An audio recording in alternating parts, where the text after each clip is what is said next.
endelevu ambavyo havivunjwi ila tunagawana faida. Malengo mengine ya taasisi ni kuwa na wanakikundi wanaojitambua, wanaojiongoza na kujitegemea kiuchumi, kijamii na wenye mtazamo chanya. Na ndiyo maana tunatoa mafunzo kila mara. Ni kuwa na wanavikundi wanaoweka akiba, wanaoweka hisa, lakini ambao wanaweza kujiwekea pesa za dharura ili hata likitokea janga basi uweze mtu kulitatua. Ni kuwa na wanakikundi wanaoishi maisha bora, maisha ya furaha kwa kujipatia mahitaji ya msingi kama chakula, mavazi, makazi, huduma ya elimu, afya, nishati bora, usafiri na mambo mengine. Ndio maana tunasema mwanataasisi ya Thamani Yangu Foundation anatakiwa awe na uhuru wa kiuchumi. Faida za kujifunga na vikundi ni kuwa mwanakikundi, lakini unaweza ukapata mafunzo ya kuwa mwalimu wa wanachama au kuwa mwalimu wa vikundi, ambayo mafunzo hayo yanatolewa na taasisi. Lakini unaweza ukawa mratibu wa vikundi, ukaanzisha vikundi vingine, ukaanzisha madarasa ya kufundisha walimu kupitia Thamani Yangu Foundation na ukalipo ambayo ni malipo makubwa ambayo yatatokana na taasisi.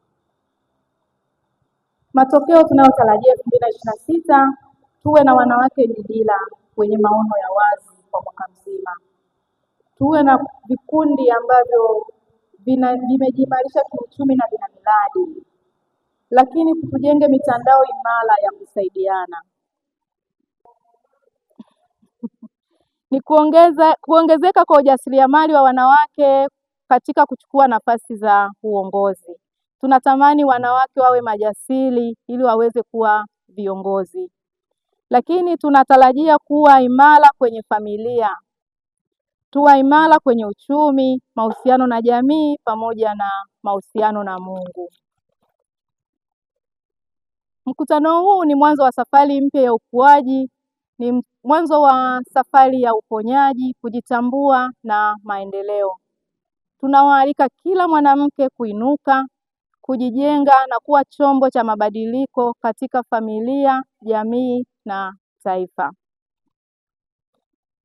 Ratiba za matukio mbalimbali ya taasisi mwaka 2026.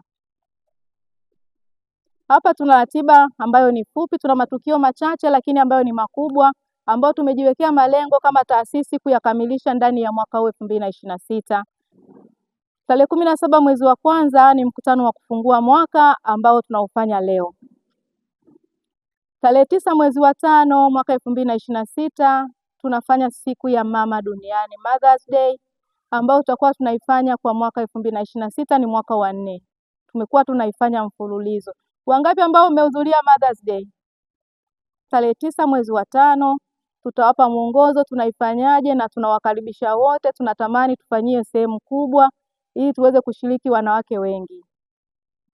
Lakini tarehe 14 mwezi wa 10 tutakuwa na Teachers Gala ambayo hii huwa inawahusisha walimu peke yao, siku ya Nyerere Day.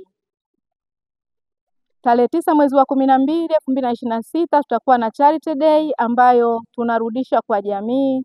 Tutawaona wahitaji, tutawatangazia kwamba ni wahitaji wa aina gani ambao tunakutana nao kwa mwaka huu 2026.